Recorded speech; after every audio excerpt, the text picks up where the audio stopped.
Hello everyone, Messmaker1 here, and welcome to a video on Sea of Thieves. Today we're going to be listing off my top 10 favorite islands in Sea of Thieves. This is just based on, how cool they are, where they're located, and just lore and other stuff like that. So yeah, let's get into it. Also, before we start, thank you for 40 subscribers. That's amazing.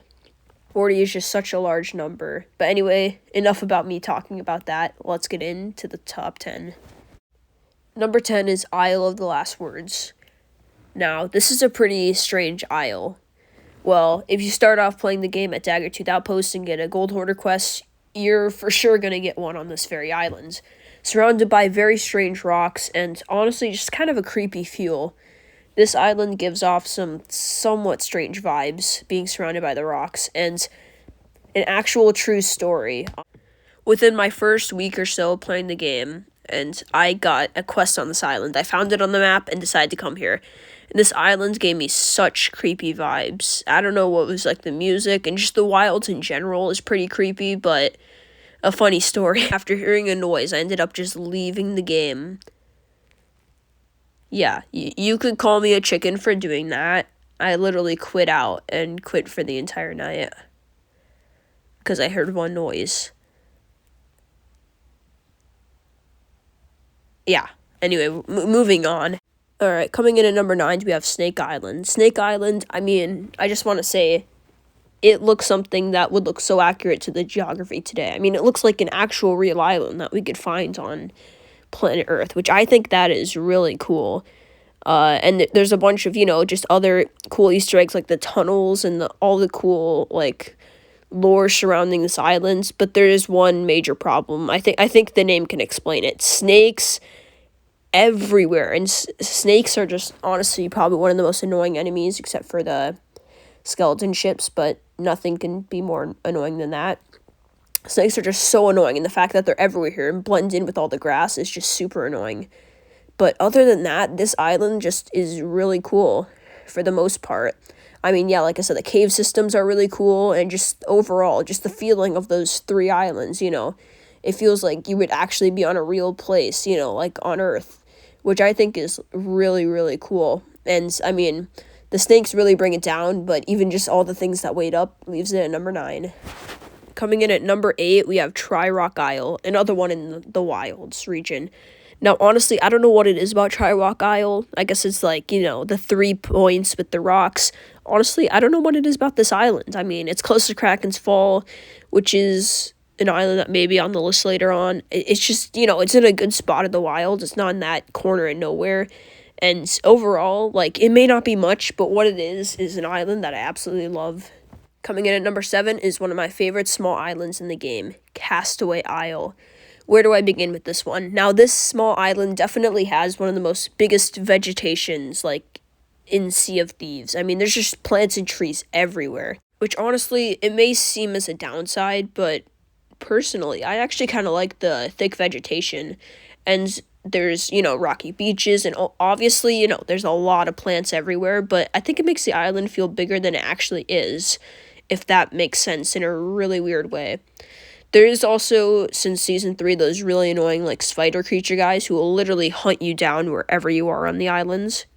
But, they're fine. They just infinitely respawn and do a ton of damage to you. But other than that, Castaway Isle is amazing. Coming in at number 6 is Crook's Hollow. Now, for me, it was between Crook's Hollow and Cannon Cove for the spot, but, Crook's Hollow, man. It's very iconic. This is for sure one of the first islands you visited. Even seeing Dan TDM's series playing Sea of Thieves back at Anniversary Update, this is one of the first islands he discovered. And honestly, this one is just such a nostalgic island, I think, for a lot of people. And, it's not too complicated to navigate, which is also a plus.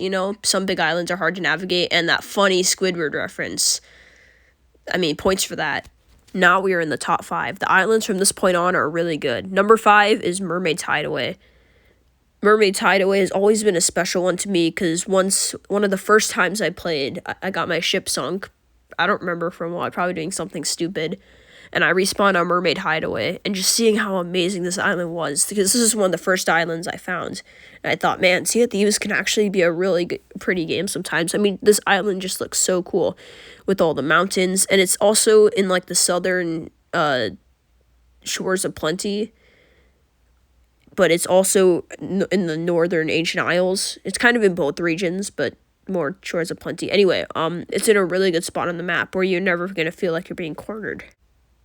And it's in a really good spot, not to mention it's a really good place to fish, as there's a pond where you can find pondies and a lake where you can do puntifins or splashtails, not to mention the cave systems and the vaults and all of the history and lore surrounding this place makes it a truly amazing island. And there's also no snakes here, so that's also a plus.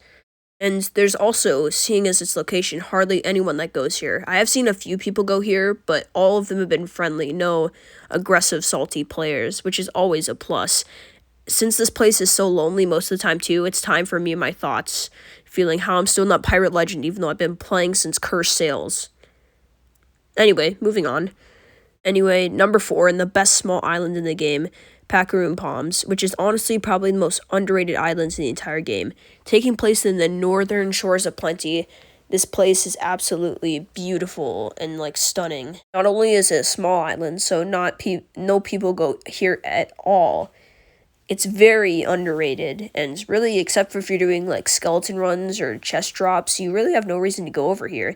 If I could be stranded in any Sea of Thieves islands, it would probably have to be this one, just for its, like, beautifulness, except for that heat. I can imagine in real life the heat would be real. Like, moving on. Anywho, number 3 is Kraken's Fall, and the highest island in the wilds on this list, obviously.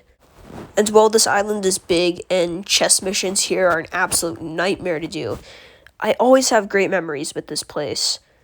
I mean, not only is it close to the Ancient Isles in the southern wilds, not only is it close to the Devil's Roar, but it's just in a really good spot. And not only is there a big valley separating the two sections of it, I always have great memories of battling in the final battle on a Cursed Rogue. That battle was so much fun to do, and I did it in, well, Kraken's Fall. Back when I began in Sea of Thieves, I used to think that this is where the Kraken lived, which honestly may still believe. I mean, actually I don't, but this is a really amazing island and the best one in the wilds. Because Old Faithful sucks. Coming in at number 2 in the highest island in the Ancient Isles, Devil's Ridge, the first island that Rare had actually made. Not only from H-inspired does it look like a big shark head, which honestly looks so cool, the island here is just phenomenal. From the waterfall, from all of the forest, this island is in just an amazing spot. Not only is it the complete bottom of the map, you get a good look at all of the Ancient Isles and all the islands there, not to mention the Devil's Roar as well. It's also really close to Ancient Spire Outpost, so if you get loot, you won't have to go very far. You also get a good view of Thieves Haven, and honestly, I know what I said earlier, but if I had to choose to be stranded on any island, I think it would have to be this one, as it is just amazing, and the surrounding islands make a cool bay area, which is really cool to park your ship through, and anytime I have the chance here, I will go to this island, for sure. And at number 1 is Crescent Isle. Crescent Isle just honestly has a special place in my heart. Not only is this where I finished the Shroudbreaker Tall Tale, which was a truly good first introduction Tall Tale to the entire game.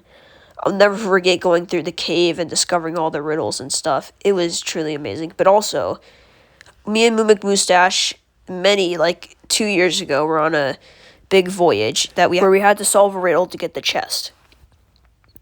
The riddle, of course, pointed us to the one palm tree in the cave where it only gets its sunlight on noon, which was a really clever riddle, and I thought was so cool how there was just this tree in a cave, and it's definitely a really big landmark in Sea of Thieves. The crescent design is also an insane cool idea for the map. It's a little bit more north than Mermaid's Hideaway for location-wise, so it's in a pretty good spot, and that pond is just amazing. I've fished in there for at least, an hour before.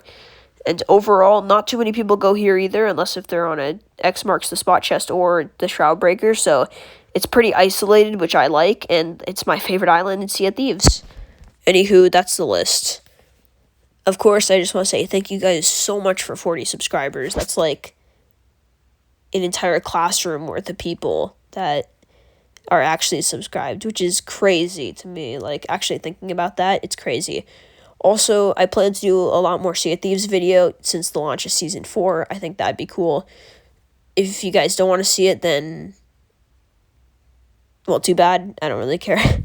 But, anyway, I still also will do a lot more Minecraft too, a lot of Minecraft survival series and other stuff like that, just to get something to look forward to in the future of the channel. Also, for 50 subscribers, I want to do a Q&A. I don't think that'll be possible, though. Maybe for 100 subscribers. Yeah, let's just do that for 100 subscribers. Anywho, thank you guys so much for watching. Hopefully you enjoyed the video, and if you didn't, sorry for wasting your time. Anywho, thank you guys so much for watching, and we'll see you in the next one.